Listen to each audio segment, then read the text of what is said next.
Bismillahirrahmanirrahim. Assalamualaikum warahmatullahi wabarakatuh.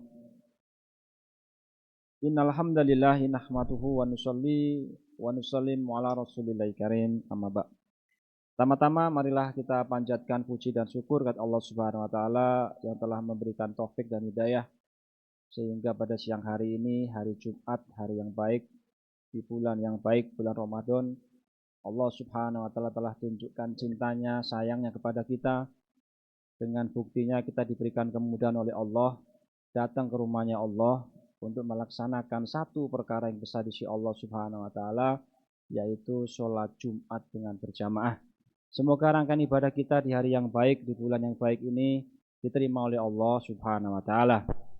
Sholawat dan salam semoga terlimpahkan tujuan kita Nabi Agung, Nabi besar Nabi Muhammad Shallallahu alaihi wasallam, pada keluarganya, kepada para sahabatnya, serta kepada umatnya hingga akhir zaman.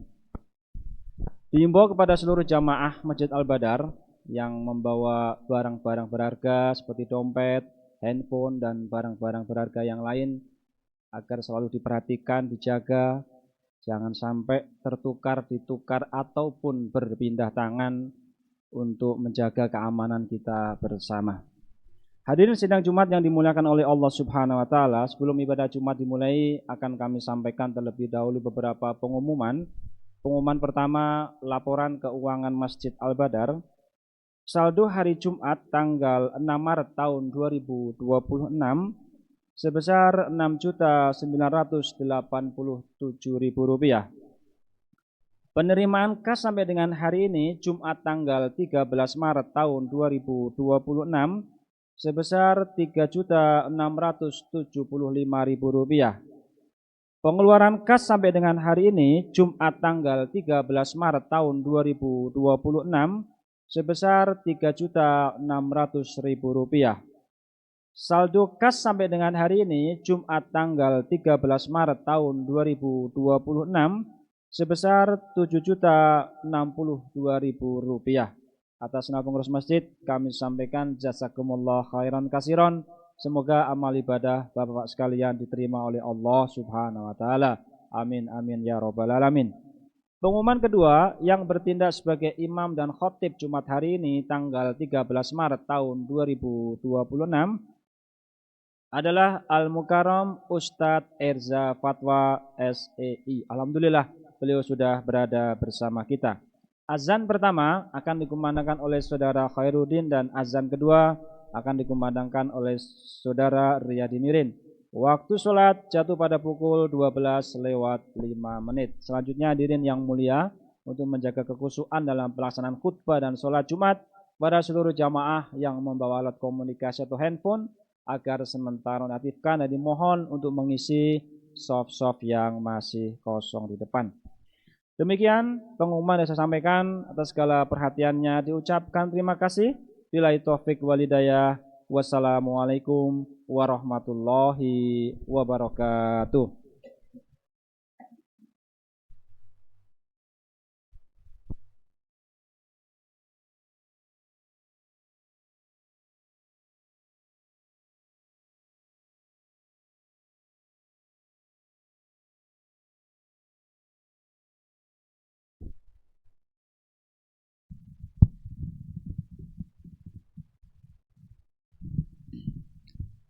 Bismillahirrahmanirrahim. Innallaha wa malaikatahu yusholluna 'alan nabi ya ayyuhalladzina amanu shallu 'alaihi wa sallimu taslima. Subhanallah walhamdulillah wa la ilaha illallah. Allahu akbar.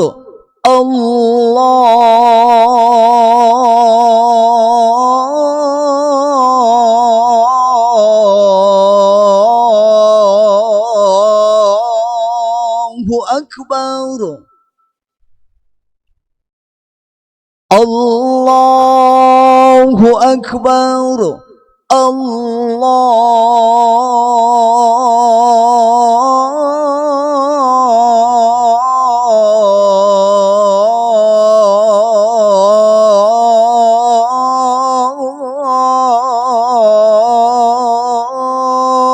Allahu akbar.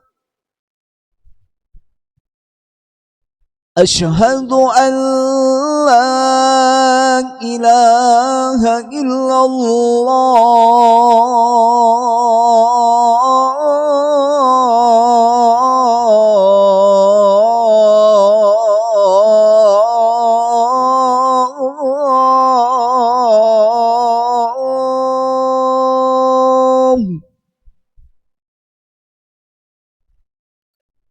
أشهد أن لا إله إلا الله.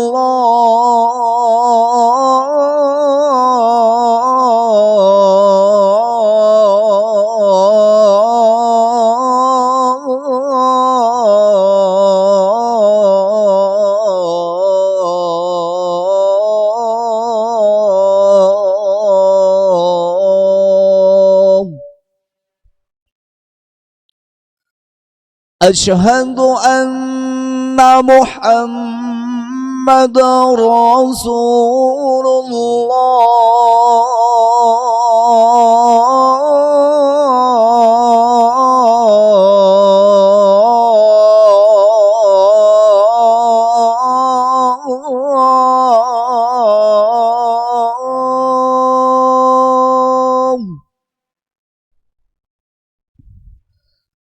أشهد أن محمد رسول الله.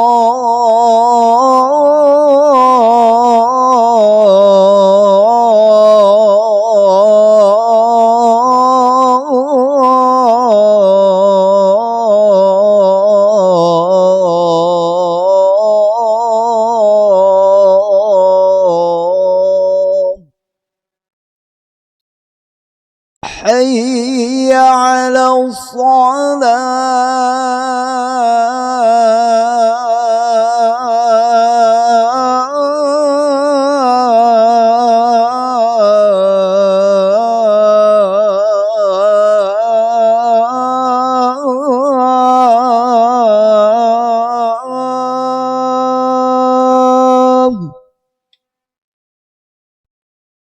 حي على الصلاة.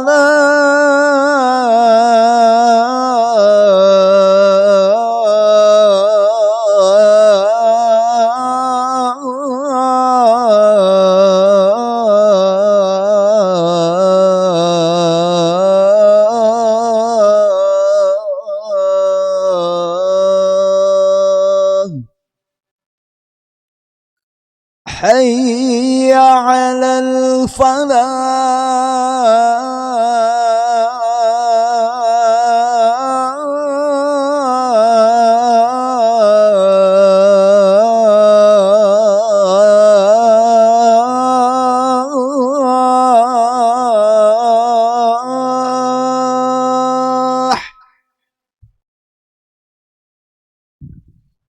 حي على الفلاح.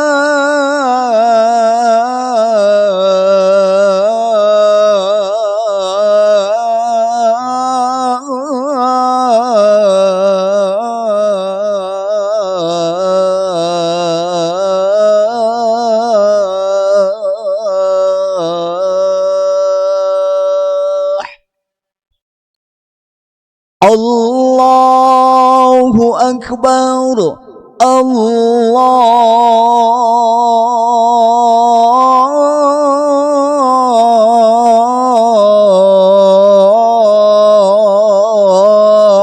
الله أكبر. لا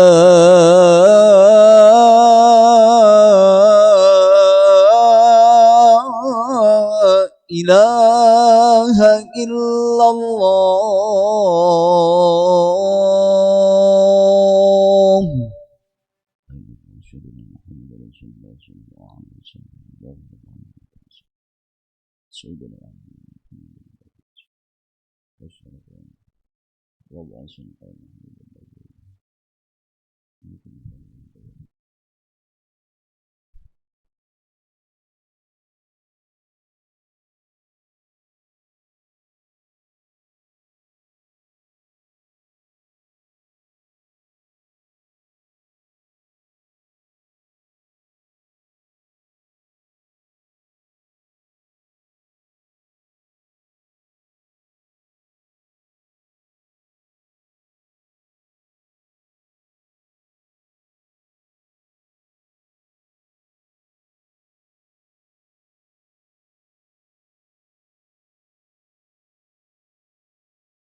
اللهم صل وسلم على سيدنا محمد عبدك ونبيك ورسولك نبي الأمي وعلى آله وصحبه وسلم اللهم صل وسلم على سيدنا محمد عبدك ونبيك ورسولك نبي الأمي وعلى آله وصحبه وسلم اللهم صل وسلم على سيدنا محمد عبدك ونبيك ورسولك نبي الأمي وعلى آله وصحبه وسلم اللهم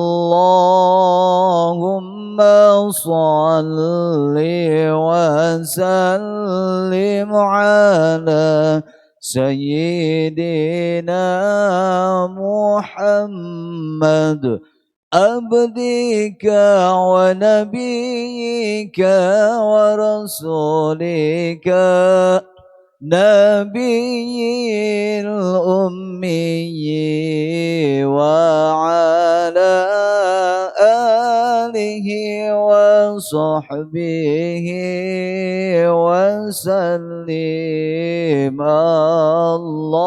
اللهم صل وسلم على سيدنا محمد عبدك ونبيك ورسولك نبي الأمي وعلى آله وصحبه وسلم اللهم صل وسلم على سيدنا محمد عبدك ونبيك ورسولك نبي الأمي وعلى آله وصحبه أجمعين.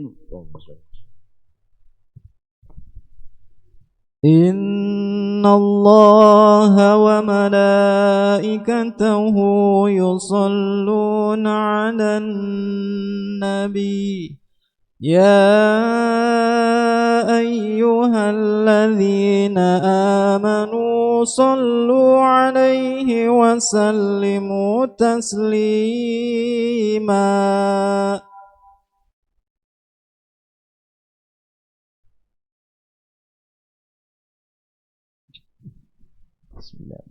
السلام عليكم ورحمة الله وبركاته.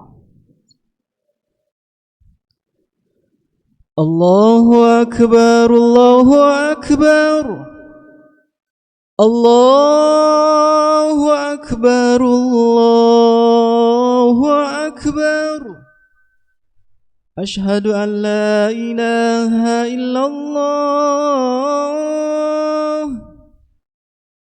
أشهد أن لا إله إلا الله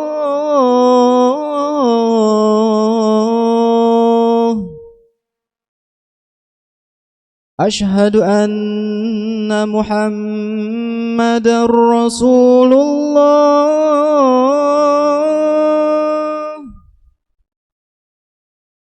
أشهد أن محمدًا رسول الله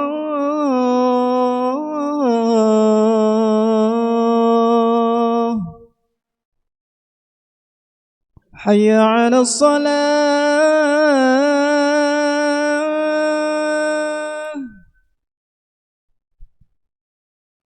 حي على الصلاة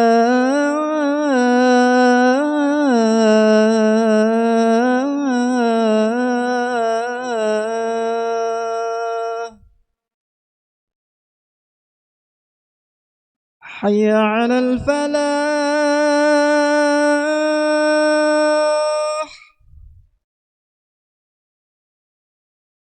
حي على الفلاح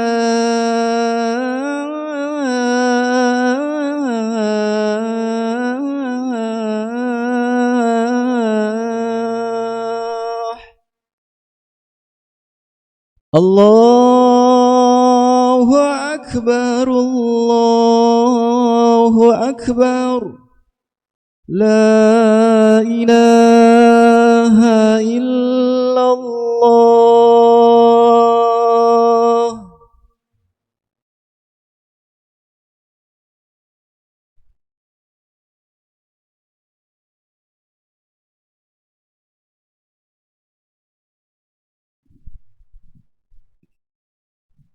الحمد لله الذي وسعت رحمته كل المخلوقات وشملت لطفه على كل البريات فهو الإله الحليم المنان الكريم الرحمن أشهد أن لا إله إلا الله وحده لا شريك له مصدر الفضل ومنبع الرحمات وأشهد أن محمدًا عبده ورسوله هادي البشرية وقائدهم إلى الجنات صلى الله عليه وعلى آله وأصحابه ومن تبعهم بإحسان إلى يوم يقوم الناس ومن تبعهم بإحسان إلى يوم يقوم الناس لرب الكائنات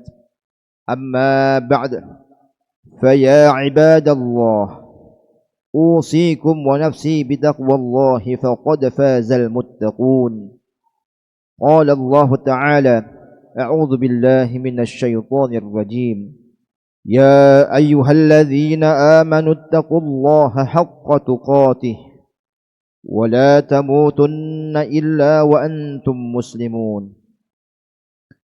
Jamaah Jum'ah yang dirahmati Allah, marilah kita tingkatkan ketakwaan kepada Allah dengan sebenar-benar takwa.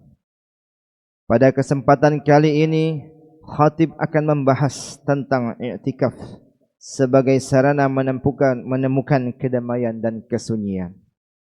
Sebuah ibadah yang banyak ditinggalkan tetapi memiliki kedudukan yang sangat tinggi dalam Islam.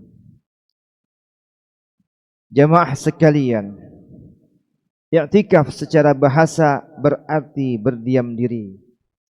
Sementara dalam Islam, i'tikaf adalah berdiam diri di masjid dengan niat beribadah kepada Allah Subhanahu wa taala. Ibadah ini sangat dianjurkan, terutama pada 10 malam terakhir bulan Ramadan, di mana Rasulullah sallallahu alaihi wasallam bersabda, "Ashrul awakhir min Ramadan hatta tawaffahu Allah, thumma i'takafa azwajuhu min ba'dih."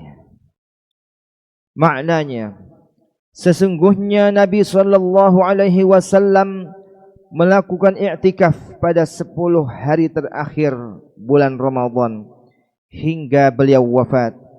Kemudian para istrinya melakukan i'tikaf setelahnya.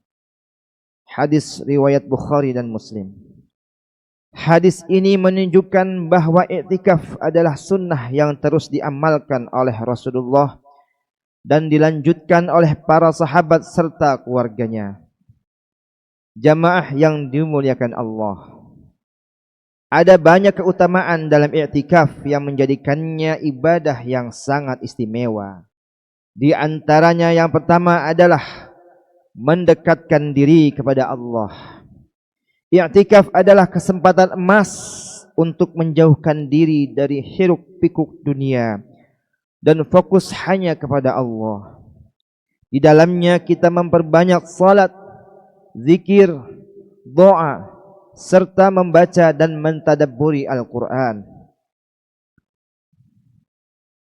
Keutamaan yang kedua adalah menghidupkan sunnah Rasulullah. Rasulullah SAW tidak pernah meninggalkan i'tikaf selama hidupnya.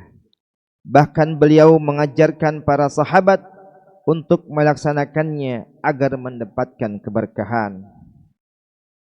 Keutamaan yang ketiga adalah memperbesar peluang mendapatkan Lailatul Qadar. Rasulullah sallallahu alaihi wasallam bersabda, "Taharraw Lailatul Qadri fil witri minal ashri al-awakhiri min Ramadan."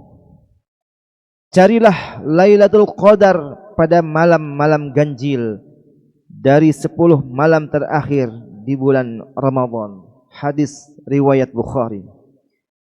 Dengan kita berdiam diri di masjid, memperbanyak ibadah dan doa, kita memiliki kesempatan lebih besar untuk mendapatkan malam yang lebih baik dari 1000 bulan ini.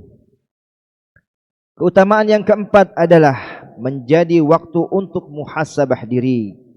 Dalam kesunyian i'tikaf, seorang hamba bisa lebih fokus dalam introspeksi diri, merenungkan amal perbuatannya dan berkomitmen untuk menjadi lebih baik di masa yang akan datang. Keutamaan yang kelima adalah menghindarkan diri dari godaan dunia. Kesibukan dunia seringkali membuat kita lalai dalam mengingat Allah. Maka dengan i'tikaf dapat memberikan ruang untuk menghindari segala bentuk gangguan duniawi dan memusatkan hati serta pikiran hanya kepada Allah. Jamaah yang dirahmati Allah, meskipun i'tikaf memiliki banyak keutamaan, ternyata masih banyak di antara kita yang belum bisa mengamalkannya. Beberapa tantangan yang sering dihadapi oleh kita antara lain. Yang pertama adalah kesibukan dunia. Banyak orang merasa sulit untuk meninggalkan pekerjaan, keluarga, dan urusan dunia lainnya untuk berdiam diri di masjid. Namun sebenarnya ada solusinya. Bagi kita yang sibuk bekerja, wahai jamaah, jangan sampai kita tinggalkan salat Isya dan subuh berjamaah selama 10 malam terakhir ini. Kalau Allah berikan kesempatan kita untuk hidup lagi, bertemu di bulan suci Ramadan, lakukanlah full selama 30 hari salat berjamaah di masjid, khususnya salat Isya dan subuh, agar dilakukan secara berjamaah di masjid, agar kita mendapatkan malam Lailatul Qadar yang pahalanya lebih baik dari 1000 bulan. Jikalau kita bersedekah di malam itu, misalkan 100.000, bisa jadi pahalanya itu setara dengan 70 miliar lebih. Bisa dibayangkan kalau seandainya kita memiliki penghasilan yang pas-pasan, tapi Allah karuniakan malam Lailatul Qadar kepada umat Nabi Muhammad untuk memberikan loncatan pahala yang tinggi untuk kita semua. Maka dari itu jangan sampai kita sia-siakan. Perjuangkanlah wahai jamaah. agar senantiasa kita mendapatkan rahmat dan ampunan Allah di bulan suci Ramadan ini. Karena sejatinya kita sangat merugi sekali jikalau kita menjadi hamba yang tidak mendapatkan ampunan di bulan suci Ramadan ini.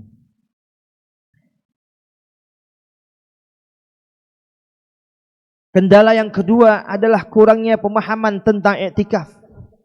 Sebagian umat Islam menganggap i'tikaf hanya untuk para ulama atau orang yang sudah lanjut usia saja. Padahal ibadah ini diperuntukkan bagi setiap muslim yang ingin mendekatkan diri kepada Allah. Yang ketiga, adanya godaan kenyamanan dunia. Menjelang Idul Fitri, biasanya banyak orang lebih sibuk dengan persiapan lebaran daripada fokus pada ibadah di 10 malam terakhir di Ramadan. Sebagian saudara-saudara kita di Mekah, Masjidil Haram, mereka tawaf di 10 malam terakhir, menghidupkan malam-malamnya di 10 malam terakhir. Namun berbeda kondisinya di negara kita, masih banyak menyibukkan diri malam-malamnya di perjalanan dalam menuju kampung halamannya. Oleh karena itu, sesibuk apapun, aturlah waktu kita. Kuatkan, kencangkan niat kita, agar senantiasa kita dapat menggapai malam Lailatul Qadar itu dengan melakukan i'tikaf, meskipun hanya sejenak saja. Meskipun hanya sejenak saja. Namun tantangan ini bukan alasan untuk meninggalkan ibadah yang begitu agung. Kita harus berusaha mengatur waktu dan niat kita dengan baik agar bisa meraih keutamaan i'tikaf.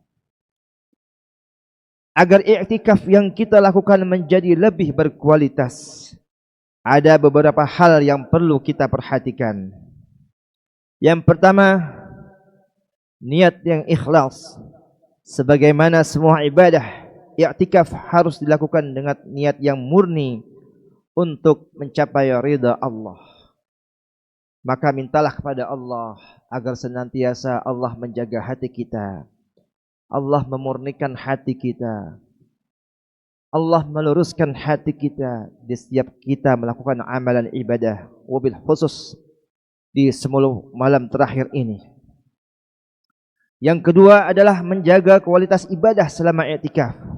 Fokuskan waktu untuk membaca Al-Quran, memperbanyak zikir, salat malam, dan berdoa kepada Allah. Sebagaimana dikisahkan, pernah ada seorang pemuda dalam suatu tayangan televisi di mana seorang Helmi Yahya menjadi hostnya pada saat itu dengan tema uang kaget dengan topik orang yang terlupakan. Maka Helmi Yahya ini mencari orang yang terlupakan itu siapa. Maka didapatilah seorang pemuda yang bernama Taufik, yang pada zamannya Presiden Abdurrahman Wahid, dia menyelamatkan puluhan ratusan penumpang dengan menyingkirkannya bom di rel kereta api.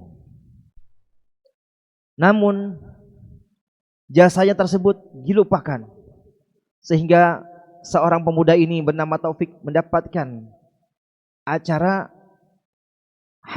mendapati hadiah pada saat acara uang kaget ini di acaranya Helmi Yahya. Ketika itu seorang pemuda Taufik ini mendapatkan uang puluhan juta rupiah. Dia membeli sesuatu barang, banyak barang yang dia inginkan, ya. Bahkan dia mendapatkan pekerjaan di tengah dia menganggur. Bahkan dia mendapatkan uang lebih di tengah istrinya yang sedang hamil dan bapaknya yang sedang sakit stroke. Di akhir acara itu seorang pemuda tersebut bilang, "Saya ingat ucapan seorang ustadz, jikalau kita ingin ditetapkan masa depannya, bangunlah pada 10 malam terakhir. Jangan sampai tidak. Dan pada saat acara tersebut, seorang pemuda itu mengungkapkan kebesaran Allah dengan membuktikan setelah dia beriktikaf selama 10 malam terakhir tersebut, dia mendapatkan apa yang dicita-citakannya. Ya Allah tetapkan masa depannya kembali dengan menyelamatkan istrinya yang sedang hamil besar, sehingga diselamatkan di tengah dia sedang tidak ada pekerjaan dan orang tuanya yang sedang sakit stroke, dan dia mendapatkan pekerjaan. Sebagaimana Rasulullah sallallahu alaihi wasallam pun adalah orang yang pertama mendapatkan malam Lailatul Qadar, di mana Rasulullah sallallahu alaihi wasallam Allah tetapkan masa depannya hingga detik ini, insyaallah hingga yaumil akhir nanti.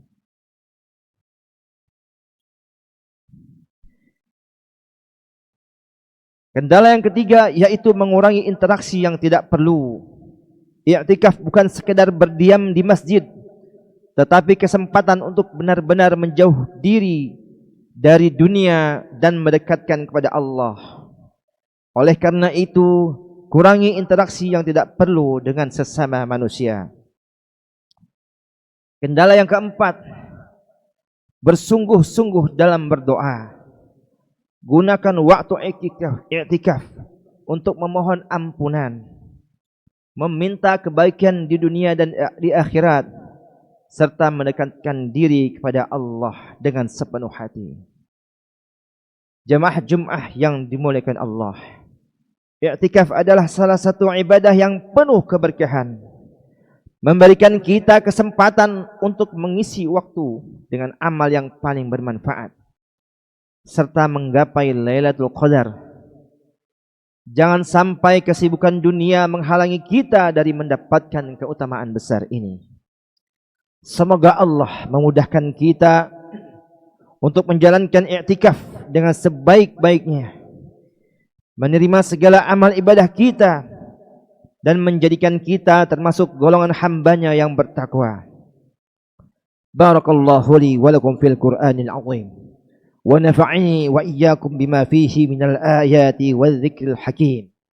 Aqulu ma tasma'un wa astaghfirullaha li wa lakum wa risa'il muslimina wal muslimat min kulli dhanbin fastaghfiruhu innahu huwal ghafurur rahim. Allahumma salli wa sallim ala sayyidina Muhammad وعلى آل سيدنا محمد.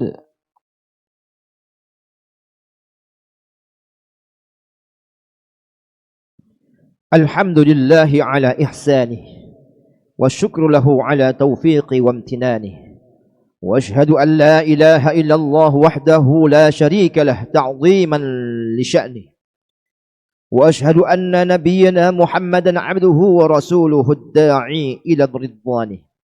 أما بعد، فيا عباد الله اتقوا الله حق تقاته ولا تموتن إلا وأنتم مسلمون. إن الله وملائكته يصلون على النبي يا أيها الذين آمنوا صلوا عليه وسلموا تسليما.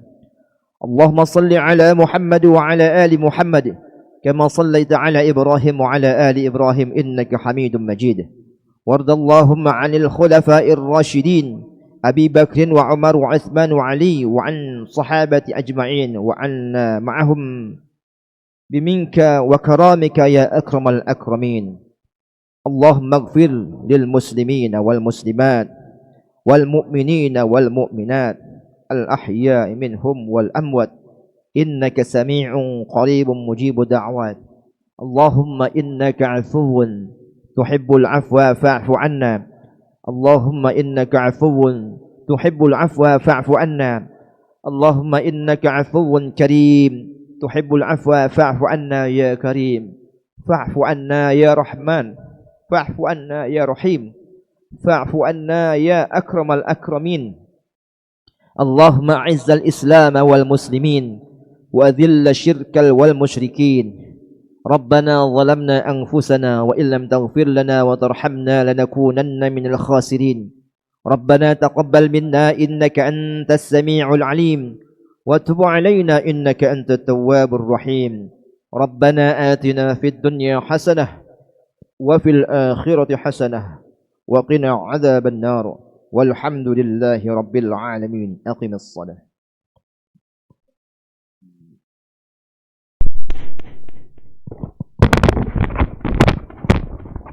الله أكبر الله أكبر أشهد أن لا إله إلا الله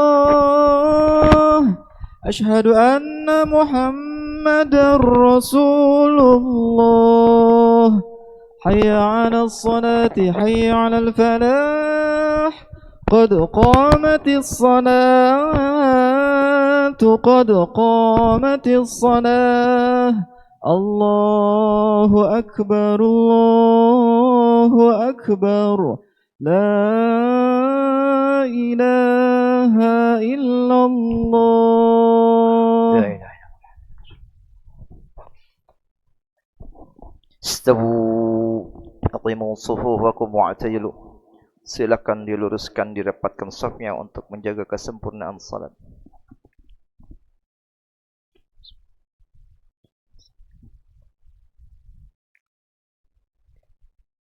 Allahu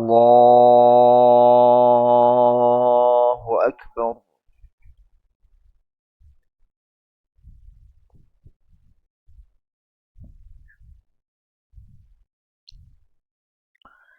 Bismillahirrahmanirrahim. Alhamdulillahi Rabbil Alamin. Ar-Rahmanir Rahim. Maliki Yawmiddin. Iyyaka na'budu wa iyyaka nasta'in. Ihdinas siratal mustaqim.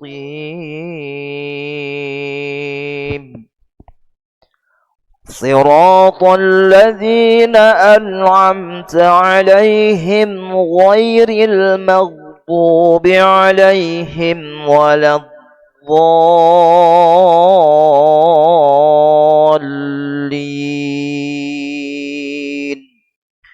Amin. Bismillahirrahmanirrahim. Hamim.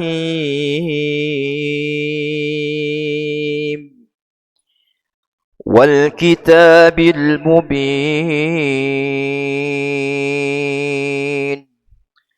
Inna anzalnahu fi lailatin mubarakah. Inna kunna munzirin. Fiha yufraqu kullu amrin hakim.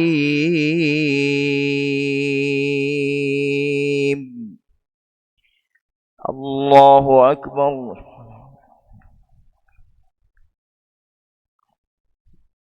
Sami'allahu liman hamidah. Allahu Akbar. Allahu Akbar.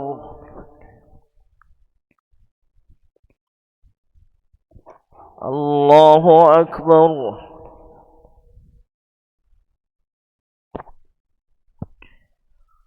Allahu Akbar.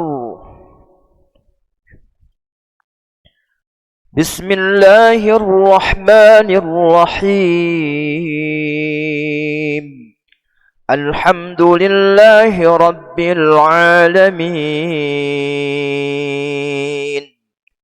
Ar-Rahmanir Rahim. Maliki Yawmiddin. الدين إياك نعبد وإياك نستعين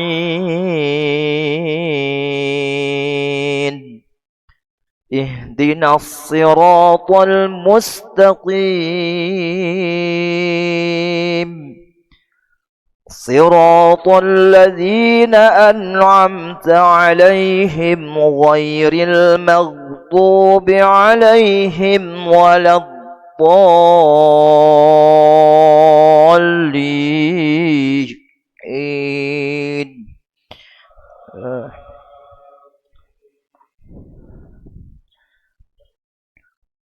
بسم الله الرحمن الرحيم.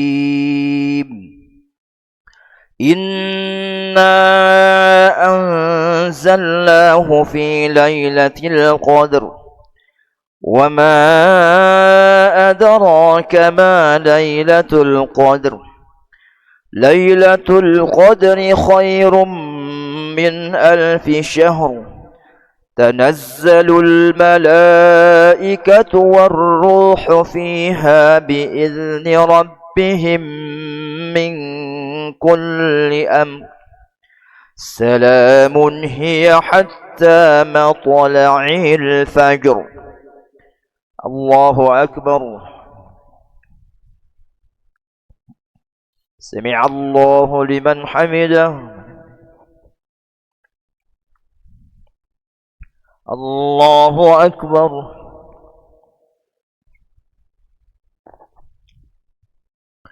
الله أكبر.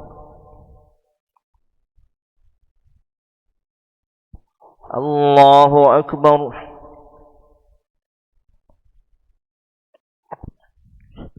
الله أكبر.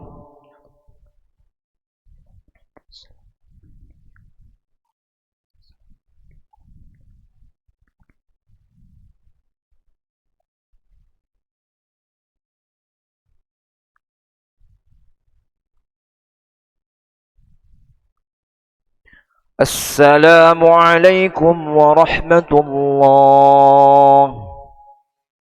السلام عليكم ورحمة الله.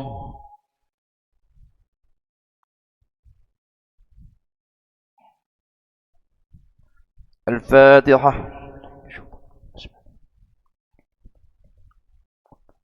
إياك نعبد وإياك